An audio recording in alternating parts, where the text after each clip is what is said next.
And your point is? Okay.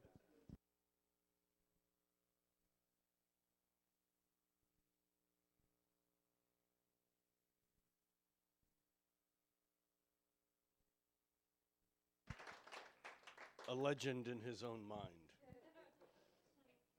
Welcome to Soul Food Bookstore in Redmond, Washington. It is the first Wednesday night of the month, and therefore we are here as we are here the first Wednesday night of every month. It is June 5th, 2012, 2013.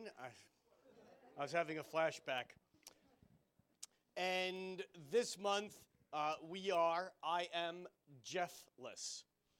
Normally, Jeff Jower and I do this each month. Jeff is in China teaching astrology in Beijing and in Shanghai. He will be back next month. And so you get me solo tonight.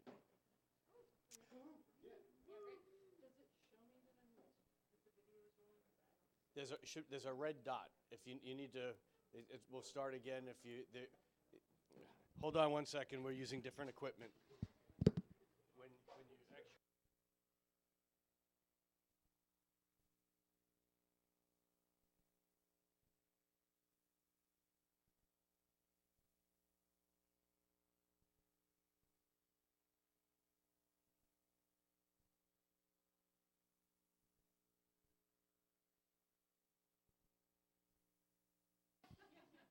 Welcome to Soul Food Books in Redmond, Washington. This is the first Wednesday night of the month of June, June 5th, 2013. Normally, Jeff Jower and I do this. We've been doing this for, 5-6 years, something like that. And Jeff is teaching astrology in China this week for a few weeks in Beijing and Shanghai, so you get me solo. We have quite a month coming up. It seems like we say that every month. How many of you here are repeat offenders, have been here to Astrology Night before? How many people are first-timers? Okay, good. What we do here is we spend about 45 minutes to an hour talking about what I like to call the cosmic weather. This is where the planets are and how they're interacting with each other up there. Now, everybody is different. Today was here in Seattle, it was a sunny and warm day. For some people, that's amazing and they love it. Other people, it's too hot. If you're a duck, it's a terrible day because all the humans are at the beaches, you know? The ducks like a kind of clammy, cold day when no one's out and they have the run of the beaches themselves. The point being is that the astrology that we're looking at tonight, that we look at during the first part of Astrology Night at Soul Foods every month, is what's called mundane, not like as in mundane boring, but mundane as in the word world, mundus. It's world astrology. It's the cosmic weather. We'll do that for about an hour, then we'll take a 15-minute break or so, and after that we'll come back and we'll draw 3 charts to look at individual charts to see how we take the weather and we bring it down to individual lives. If you're interested in having your chart done, put your first name, your birth date, place, and time of day, date, time, and place on a piece of paper and put it on the table behind Julie, our videographer. Thank you, Julie, for doing this. And during the break, we'll draw 3 charts, and we'll look at those in the second part of the evening. So, it's crazy up there. And it's going to get crazier. And what that means is that it's up to each and every one of us that as it gets crazier up there, we have to counteract that by becoming saner down here. For those of you who have been coming here on a regular basis, You know that Jeff and I have been talking about the planets Pluto and Uranus. Pluto is it's a little planet way out there. It takes 250 years, okay, about 243, 44 years, to go around the sun and therefore through the zodiac one time. So about 4 times every millennium, Pluto goes around. Meanwhile, Uranus goes around once every 84 years. These are slow-moving planets. And the rhythm of these planets, they impact our individual lives, but when they interact with each other, they impact cultural, social, global, economic, climatological changes. In the mid-1960s, the planets Uranus, that's almost in focus. Focus, Clint, is it possible to get this focused? Is that out of focus a little bit? It's not just my lack of glasses. It's out of focus. Clint? No, maybe. All right, we're out of focus. The planet Pluto and the planet Uranus, which are now 90 degrees to each other, and in astrology, when planets make angles with each other, this is when they have hum, when they have buzz. In the mid-1960s, Uranus and Pluto were exactly in line. They do this every other century, give or take, 30 years, 20, 30 years. It's a sloppy rhythm.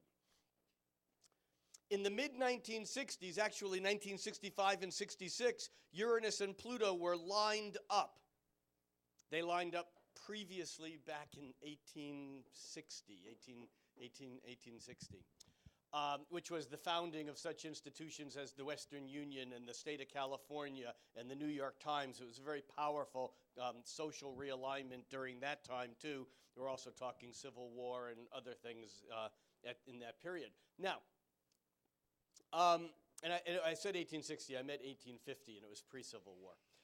Now, Uranus and Pluto have been moving in and out of this exact 90-degree angle since last year, 2012, the spring of last year, and will continue to until the spring of 2015. Just like the Uranus-Pluto conjunction in 1965 and 66 basically impacted an entire decade of the 60s, which for anyone who has either read their history or lived through it as I did, knows that the 60s really were from 1964 to 1972, and then the silent 70s kicked in somehow. And so what's happening is that we are on the front edge of this incredible period of dynamic change that harkens back to what did and what did not happen in the mid-1960s, which is why issues of gender equality, issues of social revolution, of equality, of war and peace, of ecology, and there are many, many, many other issues, but these issues that in some ways have not gone away but have been a bit dormant, all of a sudden are back in our face. And it was actually during the Arab Spring period that this Uranus-Pluto was first kicking up a storm. But from Earth's point of view, because the Earth goes around and these other planets are very far away, what happens is that the planets move in and out of phase. They look like they're exact and then they're not, and then they're 90 degrees again and then they're not. And so what happens is that from Earth's point of view, these planets continue to kick in and out of being exact. Now, they were exact for the third of 7 times last month. However, it's the faster moving little planets, and when we use the word planets, we astrologers include the sun and the moon. We're not stupid. We're just using the Greek idea of planets, that is something that wanders in the sky. A planet is a wanderer. And so the sun and the moon are considered planets by that definition. So what happens is, from Earth's point of view, the moon, which goes around once a moon, every 29 days, The sun, which goes around once a year, Mercury and Venus, which track kind of closely to the sun, Mars, which goes around every year and year and 2/3, year and a half. All these planets move in and out of angles with this ongoing steady position of this near 90-degree angle between Uranus, the planet of social revolution, lightning change, and upheaval and awareness, Uranus, 90 degrees, to Pluto, the lord of the underworld.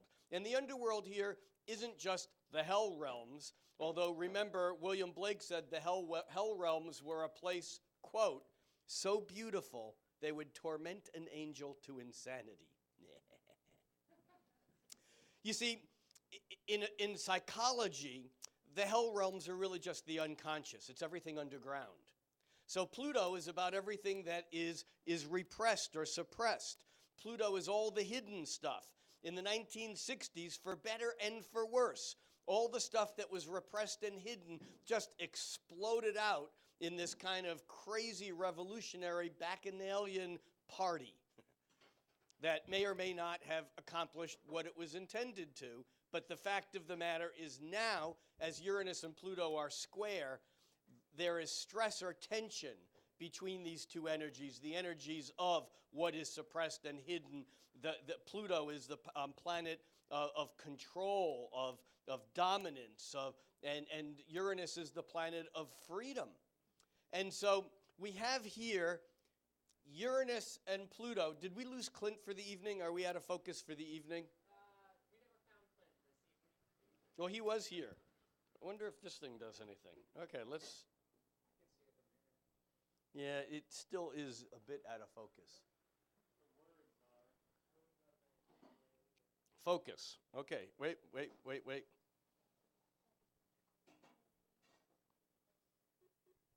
This function, okay.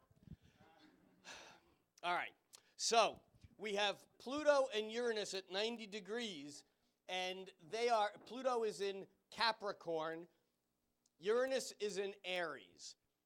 Capricorn and Aries and Cancer and Libra in astrology are considered the cardinal signs or the season starting signs. Aries starts spring, is the beginning of spring.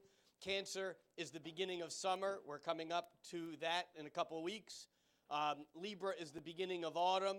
Capricorn is the winter solstice, and that's the beginning of winter.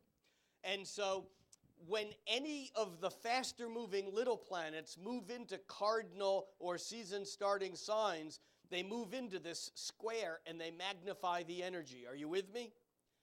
The reason why I wanted to make this point is that over the last several days, we've had Mercury, the planet of the mind, the communicator planet, how we talk, how we listen, how we send and receive information.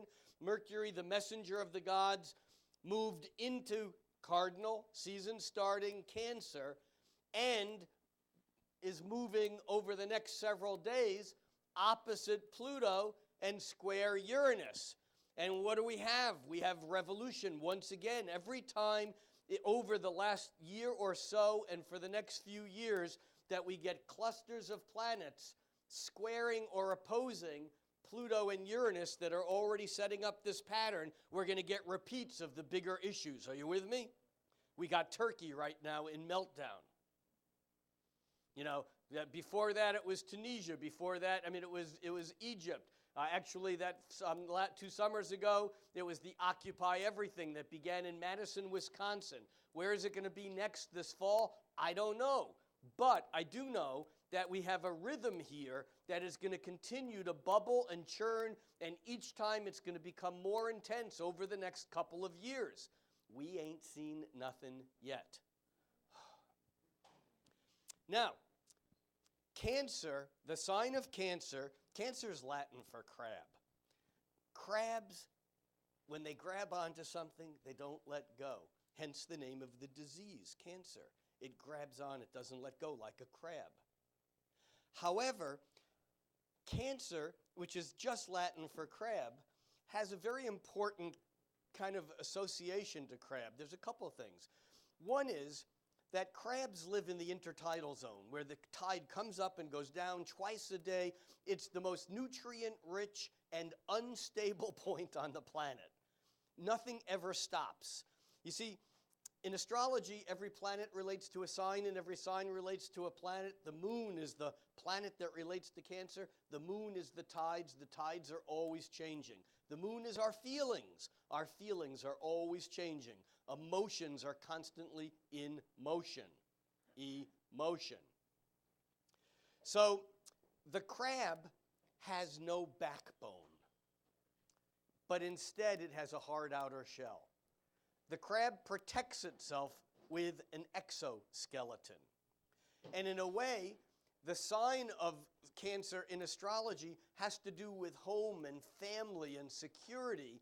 And you know, we get our security, our jobs can change, our lives can change, but family, you know that saying, blood is thicker than water. This is what Cancer, the crab, is about the importance of family. And our homes are like shells. They're like exoskeletons, where we may have no backbone. We can be mush. We can relax. We can feel vulnerable when we're at home because the hard outer shell of our world, of our home, is actually protecting us.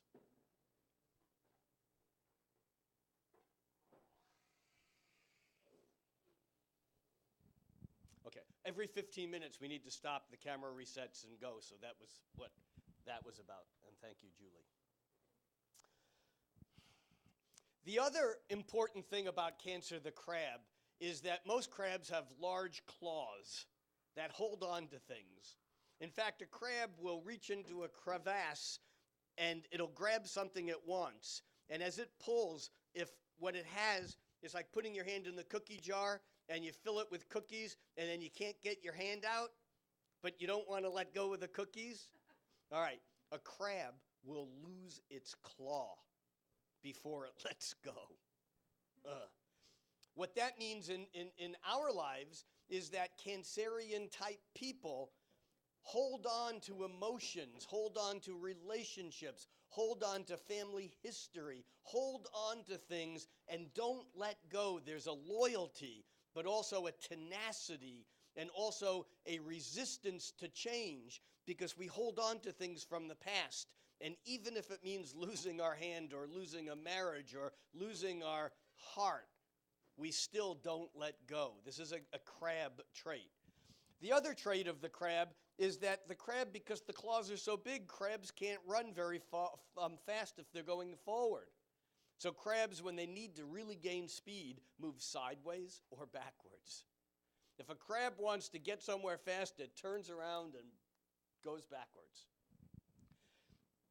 So over the last few days, we've had Mercury enter the sign of Cancer, followed by Venus entering Cancer. Just a couple days ago, Venus entered Cancer on the 2nd. Today is the 5th, so just over the weekend.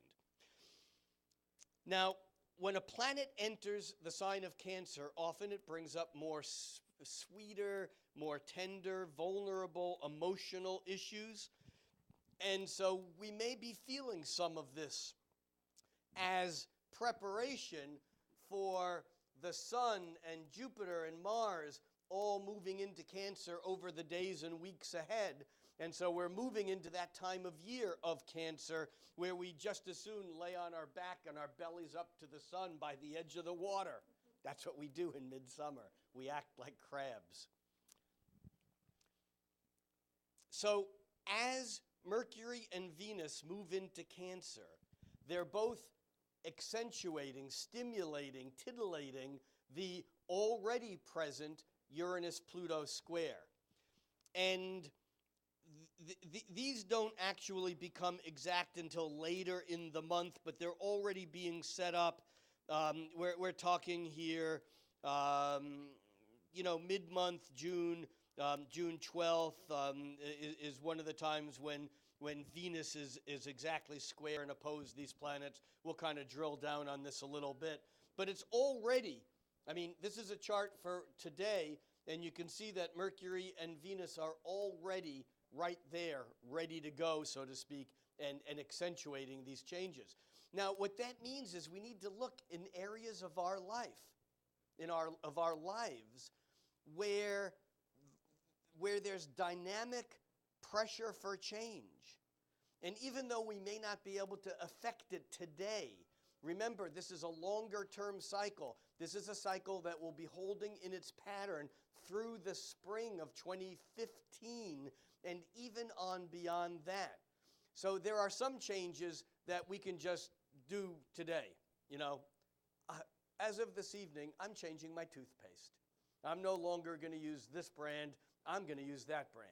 Easy one. But what about changing your profession? That may take years. What about changing where you live, what city you live in, or buying a home, or beginning a family, or leaving a family?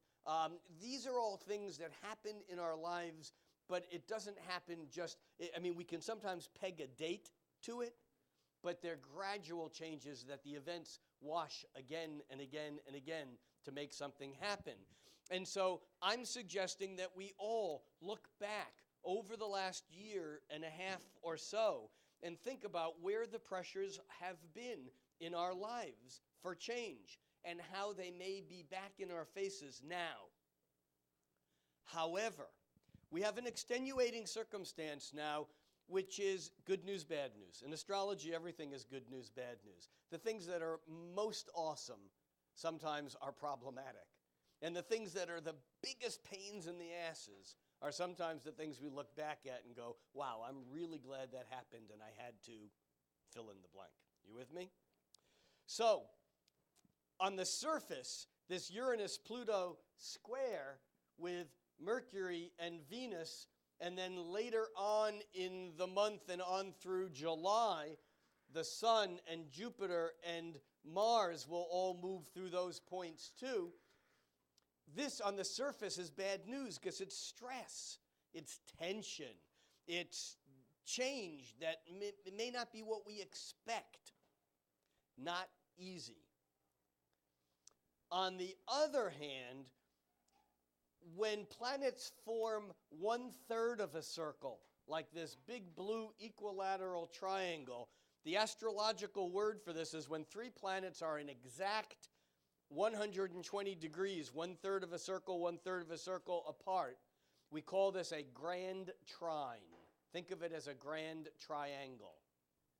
And right now we have another slow-moving pattern, not as slow-moving or dynamic as the Uranus-Pluto square, but we have Saturn, the planet of stability, forming a harmonious trine with Neptune, the planet of illusions, of dreams, of spirituality.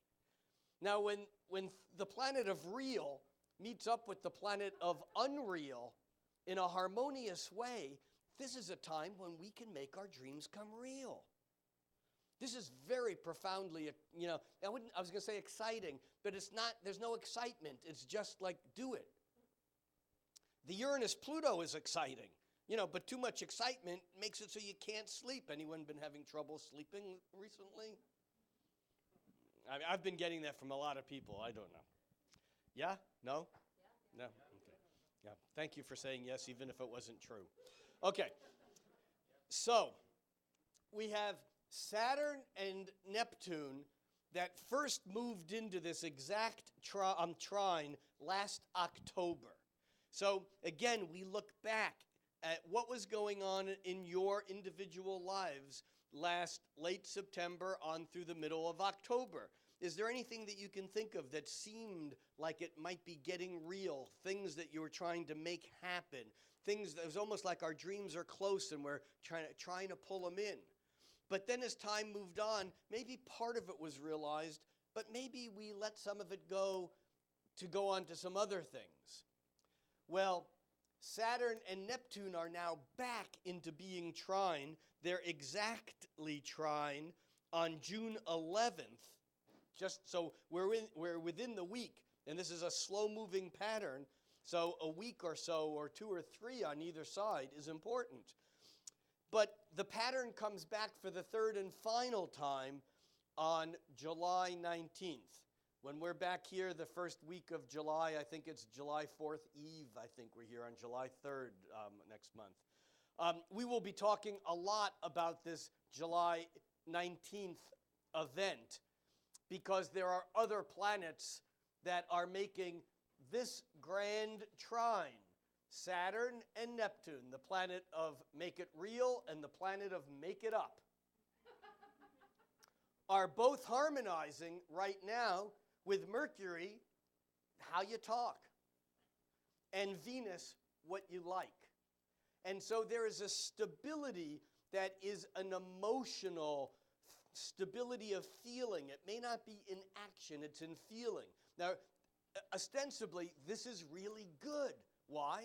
Because trines are harmonious. The energy flows. In traditional and ancient astrology, a grand trine was considered to be cool shit. I mean, this is good stuff. However, from a modern psychodynamic, psychological point of view, trines make us lazy. We can just kind of breathe through it and not do anything. Now, why this is important is we have this incredible square going on with this dynamic energy that's not letting us sleep. And then we have this other form, this other pattern going on that's saying, yeah, it's okay, you can sleep anyhow. This is one of the great mysteries about astrology is that nothing comes in a vacuum. You know, it's like if you try to read computer-generated reports, sometimes one thing in your chart will say you're short and the other thing will say you're tall. How do you put these things together?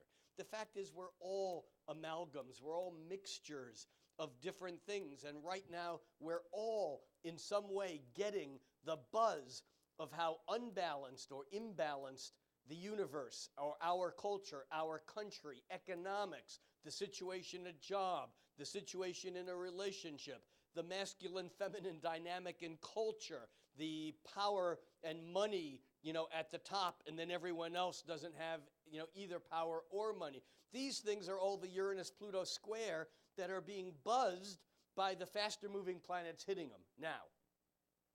And then we have this, but in here, there's a chance, there's a possibility that we might just be able to pluck that magic flower out of the depth of our dream and wake up holding it in our hand. Magic. And I think that that's part of what this month is all about. We've been through an incredible amount of stress in June with the exact Uranus-Pluto square. We had 3 eclipses. Normally there are 2 or 3 eclipses in a row. We're just coming out of eclipse season. And I think that in the midst of all of this crazy change, I think it's incumbent upon each and every one of us to find a point of stability, to become the center of our own cyclone, so to speak. A place where we can stand, a place where we can hold our feet on ground or hold a position and actually do something, create a sense of intent, a goal, a purpose during this time. And when I say this time, I don't only mean now in the next few days as the Mercury and Venus are harmonizing with the Saturn and Pluto, but I mean all the way through the middle end of July as the Sun and Mars and Jupiter, all come through that same spot and settle on that same grand trine. That's the good news. However, each of those planets will also rattle the Uranus square Pluto. Are you with me here? Okay. So, what does that mean for us? Where are we now? Well, first of all, there is a tremendous amount of change out there, but over this month, we're still in the sign of Gemini. Even though Mercury and Venus are settling down and they're swimming or floating on the tides in Cancer, the fact is that slow-moving Jupiter, which spends a whole year in a sign, is still in Gemini. The Sun is in Gemini. Mars is in Gemini. And over the next weeks and month, each of those planets move out of Gemini into Cancer, which means that this is a time of change where we're moving from being up in our head, from being in an information overload world, into more of a place that has to do with what's going on in our gut, in our belly. The good news is that if we can get out of the rational and trust our instincts, we can make some really important and dynamic changes. The bad news is often when we go into our belly, when we go into our instincts and go beyond words, we end up being afraid. Because most of us are not very good in those realms. Our culture trains us to be mental gymnastics and emotional idiots, largely.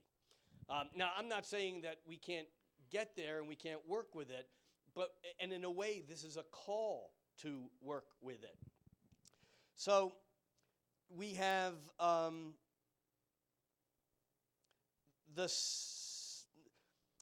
well, let's stick back with this Gemini energy just a moment, because we have Mars and the Sun and Jupiter in Gemini, and that's the buzz. That increases the feeling of restlessness that we have. Gemini is curious. Gemini wants to be everywhere, every when. It wants to engage. It wants to. People who know me have heard me say this line.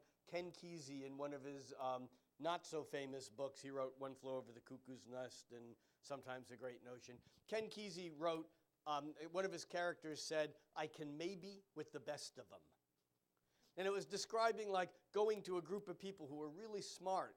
And the guy said, "It's okay, I can maybe with the best of them." And in a way, Gemini is that maybeing energy. It's that cocktail party, chitter chatter, interchange, back and forth. It's noisy, and it may not have real importance. It maybes. It's about possibilities. It's not committed. And I think that what happens as we move through this period of time, we go from this non-committal Gemini all over the map energy into a more, I don't want to say stabilized, but a pattern that holds its position and is ready to move somewhere with purpose as the planets go into Cancer.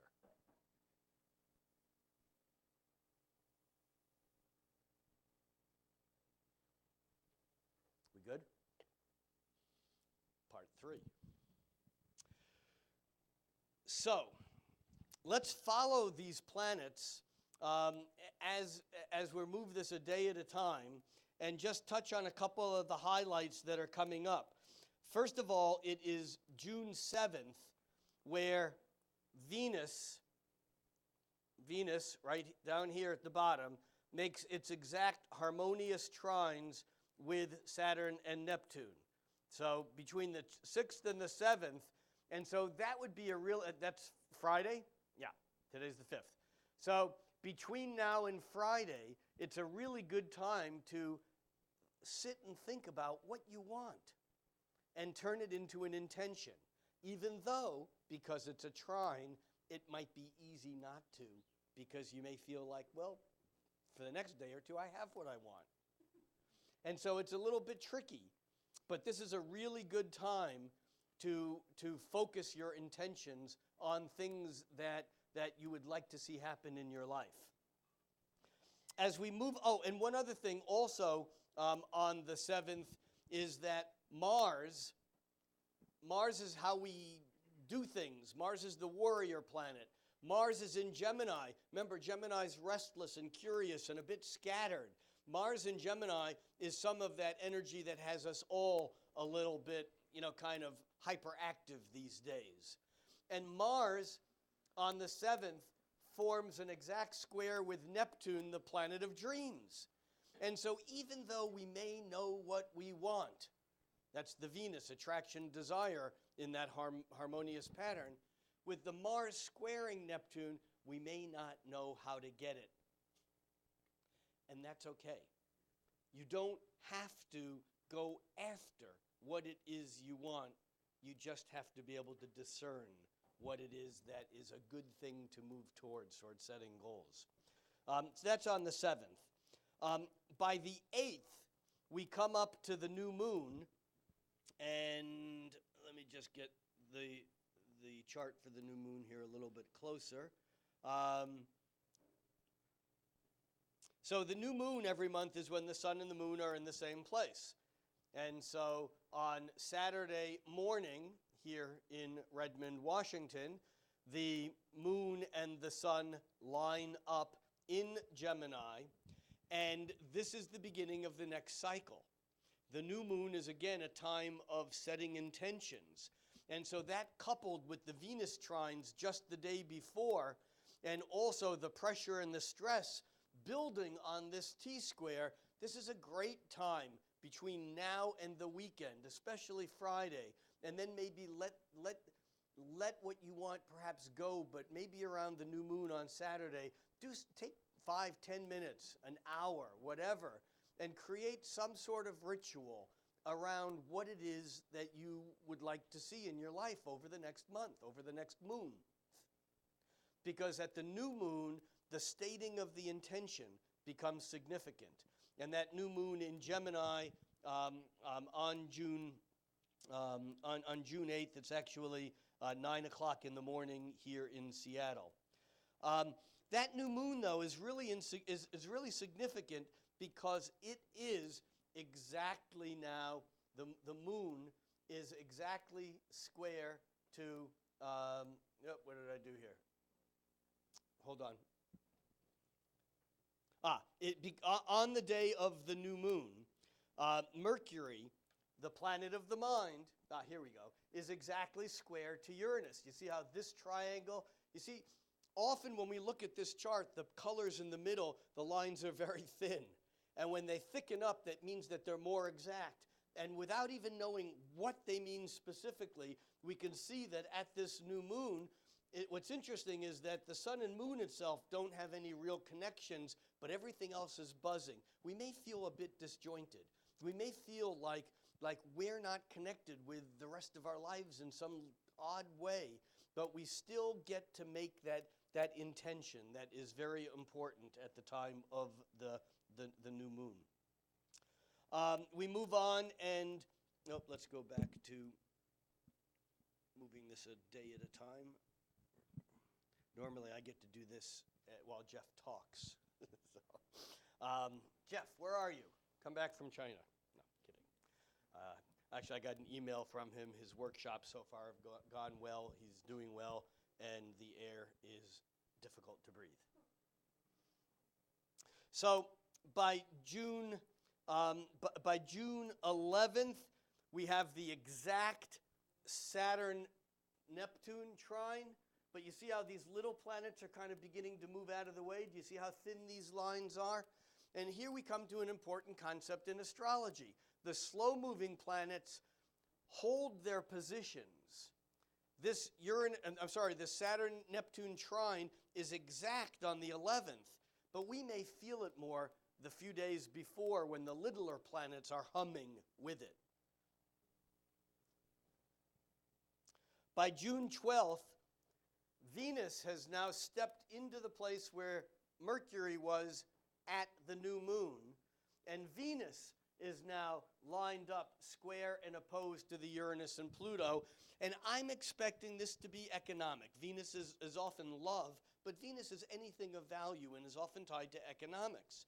So we may see some economic meltdowns, whether they're in another country or here. And you might say, well, I know, but aren't there always that? And the answer is, yeah, we've been in that phase, and we certainly can expect more. But I wouldn't be surprised if over the next week or so, something comes out or, things happen that really shake things up again, especially as Venus comes into this picture around the 11th and the 12th. We have another issue that's beginning to take astrological predominance and builds for about a week.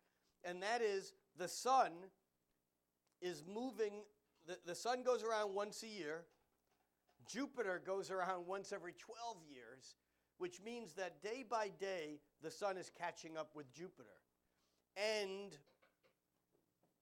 on June 19th, the sun actually catches up and moves ahead from Earth's point of view of Jupiter. Can you see how that happens there? the sun lines up with each of the outer planets once a year. Because the sun, from Earth's point of view, it's like once a year the sun catches up with each of the other planets. Jupiter is the planet of bigger, better, more. Jupiter is the magnifying lens. Jupiter is the largest planet in the solar system. In fact, Jupiter and the sun together have most of the mass in the entire solar system. And from Earth's point of view, when Jupiter and the sun line up, again, in ancient astrology, this is considered to be pretty damn good because Jupiter is a pretty damn good planet. It makes more of anything. It's the planet of beneficence. It's the planet of joy. It's the planet of happiness. It's the planet of confidence. Jupiter is big. It's like, Jupiter people, it's the politician that's promising you everything. Jupiter is like, it's not your parent because they're hard on you. It's like your aunt or uncle. It's like your uncle who's always giving you shit. Jupiter it's like lucky. And when the sun lines up with Jupiter, in ancient astrology, this is pretty cool. However, to misquote Mae West, who said, I'll quote her first, then I'll misquote her. Mae West said, "Too much of a good thing is a good thing." And I'd like to say that from this standpoint, too much of a good thing isn't a good thing. Because we can become excessive. We can become overindulgent. We can take something too far. We can get messed up because we don't know what our limits are. Someone can come and offer us the sky, and we can pay everything that we own to this person because we know we're getting the sky, and then it just disintegrates and disappears. It's that golden ring on the merry-go-round where you can reach for it, but you can also fall off the damn horse as you reach for it. And even when you get it, it probably isn't the golden ring. It's just one of those silver ones, or you can't quite reach it anyhow. So this Jupiter-Sun conjunction that is exact on June 19th, that for the next couple of weeks, it feels like no matter how difficult things are, no matter what kind of issues we're facing, it feels like good news is coming. It feels like there's something around the corner that's getting bigger and better, and and that's all good because Jupiter encourages us to go on a journey, to take a chance, to do it.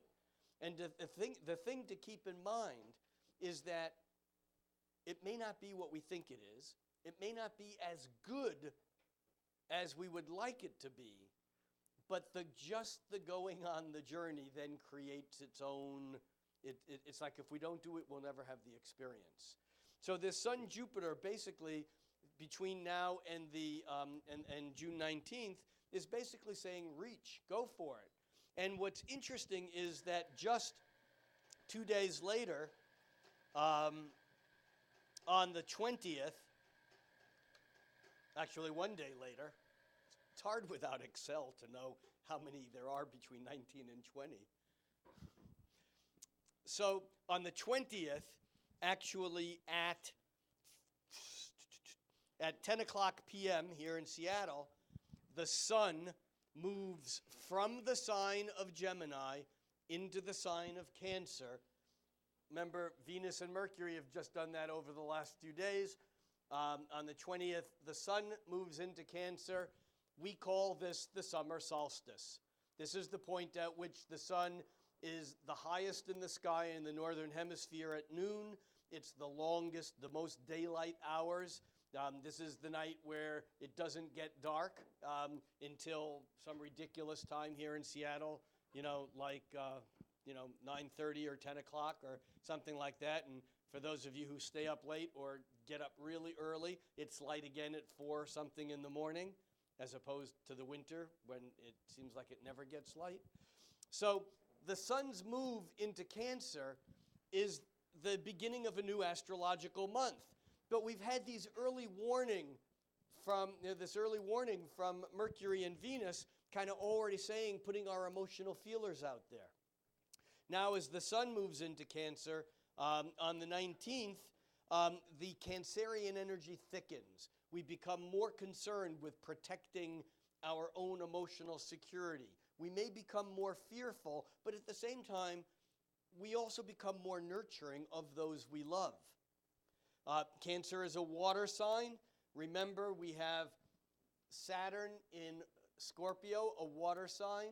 Neptune in Pisces, a water sign. As the sun moves into Cancer, we get that grand trine or grand triangle that we have going now. We begin to get it buzzing again. So there's that feeling of stability, of emotional safety. And yet at the same time, as I move this over the next few days, watch this line thicken up and this line appear as the sun makes its opposition to Pluto and its square to Uranus. And you can see how over those days that thickens up, and that becomes the predominant pattern through the end of June and on through the beginning of July. Another very important event happens. There's actually 3 more important events that happen by the end of the month. We'll get through all of them.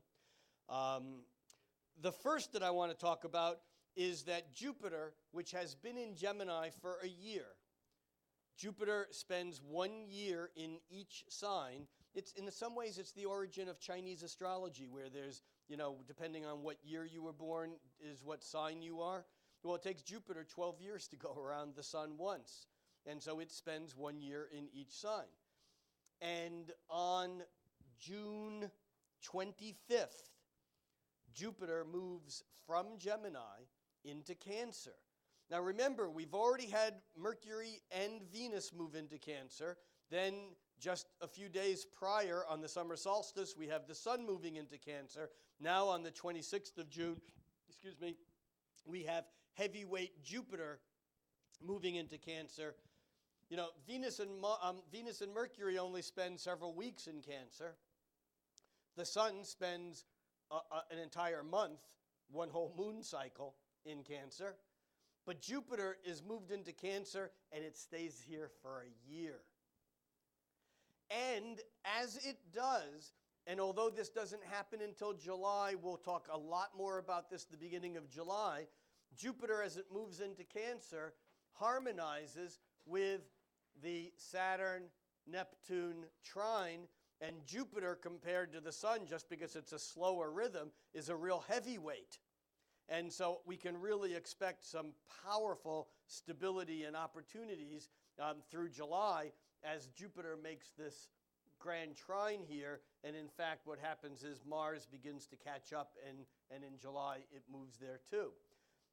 But meanwhile, what's also going to happen is that the sun is going to kind of activate the square between Uranus and Pluto, and then over the weeks and month ahead, so will Jupiter. So what we have here is a dance between the smoothness, the ease of the grand trine on and off all month, interspersed with the square between Uranus and Pluto.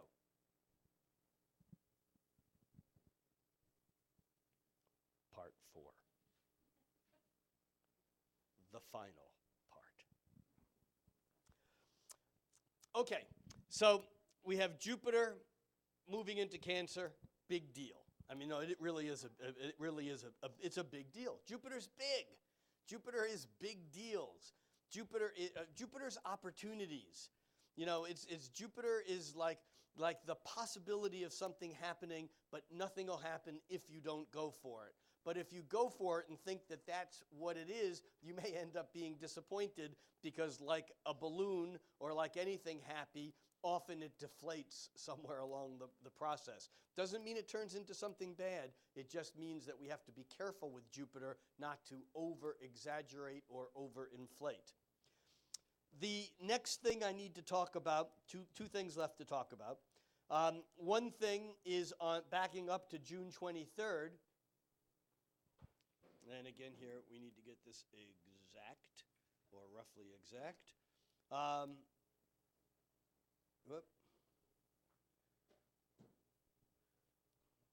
I've taken the long road here. I'm doing this an hour at a time because I got ahead of myself. There we go. Okay, so on June 23rd, we have a full moon. The moon in Capricorn, which is the sign opposite to this. Remember, the sun just moves into Cancer on the first day of summer on the 21st. By the 23rd, we have a full moon. This is a luscious, big, fat, midsummer full moon. This is going to be quite an evening watching this full moon on Sunday, even Saturday night, the 22nd and the 23rd, watching the full moon rise as the sun is setting. But there's a couple things here that are very magical about this full moon.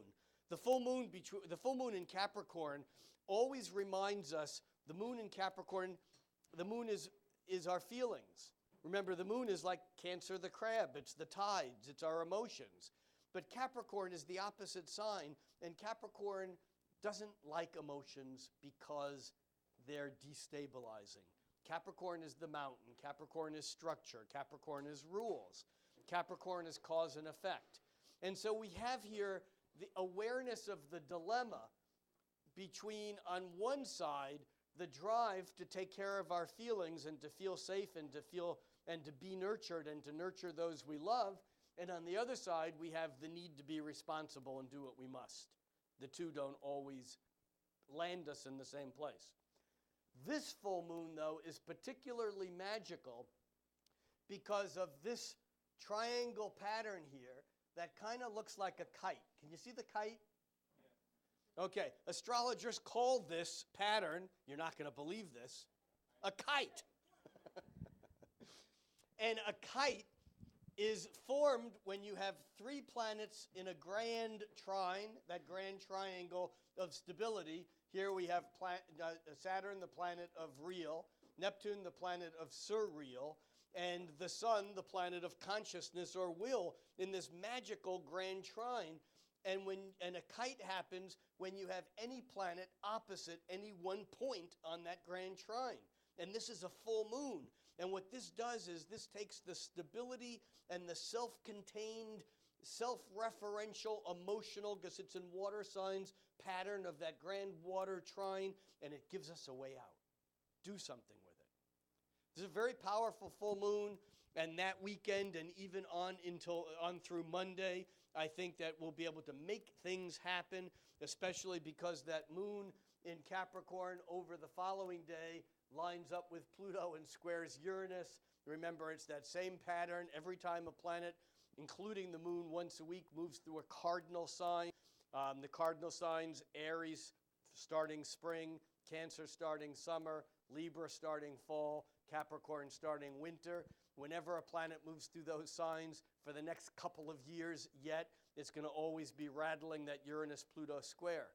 And so we go from the smoothness and the ease of energetic expression during this full moon to the following day to the I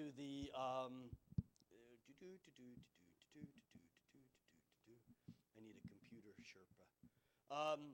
To the square energy of the moon forming that square to Uranus and lining up with Pluto.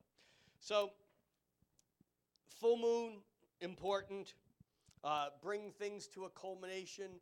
The intentions that you made around the new moon back on June 8th, you can aim bringing some part of it to fruition around the full moon, because this cycle of new, full, is low tide, high tide. It's conception, culmination, conception, culmination.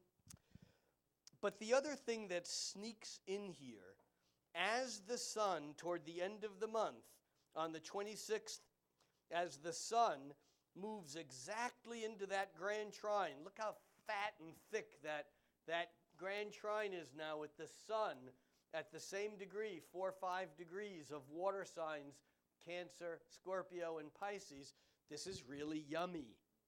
And things should be really humming. And they are. Except. Damn. Mercury retrograde. Okay, so Mercury, from Earth's point of view, Mercury turns retrograde 3 times a year. You know, and this is a very simple thing to explain. If you make believe the microphone is the sun, and you are all out there on your own individual Earths going around the sun, Mercury goes around the sun between you and the sun. So from your point of view, if you just map Mercury, Mercury goes around the sun 4 times a year. You're going around the sun once a year. So 3 times a year, Mercury is going to catch up to you and come between you and the sun. From your point of view, it looks like Mercury is going back and forth. It's not really. Can you see what I'm talking about here? Mercury is like a pendulum. It's going around. But when we map it against the sun, I like to think of it as you're on a train and there's a train on the other side of the valley. And you're looking out the window against the mountains. And you see the train and you're going faster than it. You're in a passenger train. It's a freight train. And you can see that you're going faster than this other train. But as the trains get closer and closer together until the tracks are right next to each other, and you can't see the mountains and you've lost all frame of reference, you look out your window and for a second, that train's going backwards. We've had this experience sitting in a car, and as you just begin to pull forward, it looks like the guy next to you is rolling backwards. You understand what I'm talking about? This is retrograde motion. The planets don't go backwards. We lose our perspective when they get close to the Earth, and they appear to go backwards. When a planet is retrograde, it is closer to the Earth than it is when it's not retrograde. And this is true for Mercury, Venus, Mars, Jupiter, Saturn, Uranus, Neptune, and Pluto. But Mercury is the fastest moving planet. So let's say you're in a car going 70 miles an hour, you slam on the brakes and you throw it into reverse. Your passengers are going to go, you know, their stomachs are going to be up in their, or down, whatever. Yeah, it's not a fun experience. However, let's just say you're in that same car and you're going 1/4 of a mile an hour. And you slam on the brakes and put it into reverse. It's possible that no one would notice. Mercury is the fastest of all the planets. When it goes into retrograde, the speed at which it slows down, stops, and reverses, apparently, is great compared to Neptune or Uranus, or Uranus, Neptune, or Pluto, because they're moving so slowly. Their retrogrades have power, have impact, but they're not as noticeable. They're more subtle than Mercury.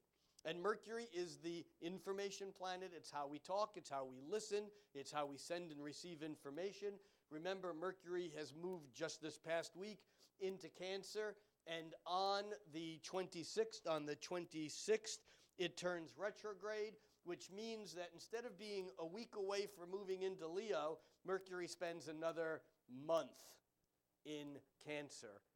Cancer doesn't go forward very easily. So what we have here is that by the end of June, we finally think we're moving along and things are going somewhere, and then Mercury starts to shuffle, starts to slow down, and by the 26th, it begins to move backwards, and it's not a negative period. It's simply a time to realize that there are things that we've already passed, that we haven't completed, and we get to go back and we get to complete them before we go forward again. Mercury retrograde is not bad news. The astrologers who say don't ever sign a contract or buy a computer or buy a car on Mercury retrograde, it's bull, it's crap. Because Mercury is retrograde, close to 9 months. Close to 9 weeks a year. That's like 2.5 months a year. Mercury is retrograde. Not everyone who buys a computer when Mercury retrograde buys a lemon. However, when Mercury is retrograde, the mental function is speeded up, and we sometimes feel like we need to make a decision really quick. And so rather than going out and buying the first computer you see with Mercury retrograde, which is what may happen, which is why we tend to make mistakes, is we don't read the contract. We go out and buy the first car we see rather than doing the research. So with Mercury retrograde, it's a time to just be aware that it's time to slow down and think about things, complete things that you haven't already done before you then get to move ahead. We'll be talking more about Mercury retrograde when we come back the first Wednesday in July, because Mercury will be retrograde all the way through July 20th. Mercury retrogrades for about 21 to 24 days at a time. So, that's the month. It's a bit of rock and roll with this grand trine that I'm calling a pause in the disaster. Now, disaster just means bad star. Aster and asterism is a star. And we have the disaster, the bad star, is this Uranus-Pluto square. But it's not bad unless we're trying to hold on to the status quo that we really don't need to hold on to anymore. The more we hold on with that Cancerian claw in the rock, hand in the cookie jar, the more we try to hold on to the past and hold on to those things we don't need, the more it's going to hurt when we pull our hand out and leave our hand in the cookie jar. On the other hand, we have an opportunity in front of us. We can all look at those points or places in our life where we really know we need change, where it's been difficult to make change because of the resistances that we build up in our lives in the form of structures, in the form of comforts, in the form of assumptions, in the form of relationships, in the form of patterns and routines. And by looking at those and thinking about where we can break some of those patterns, where we can set new patterns into motion, this is the best way for us to encounter the month and maybe the couple of years ahead. Thank you all for your attention.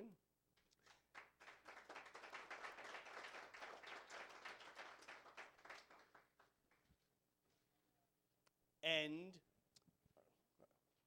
are we done? Okay, well, we're not recording. And just a couple of announcements. Again, if you'd like your chart potentially to be looked at, put your first name, your birth date, place, and time on a piece of paper and put it under Julie's butt. Well, it won't be there anymore, but put it where that is now. And we'll pick those charts and we'll look at them in about 15 minutes. Remember that Jeff and I, do these monthly things here as a community service. We love soul food. We like to think of it as a community asset. You can't pay us for being here, but you can vote economically by buying shit. It's how we vote. We vote economically as much as any other way in this culture. And so buy another cup of coffee, buy a gift for someone that you might have otherwise bought at Barnes & Noble or somewhere. And my appreciation to Aaron and Serena for manning or womanning or personing the bar. We appreciate it. See you all in about 15 minutes. Thank you very much.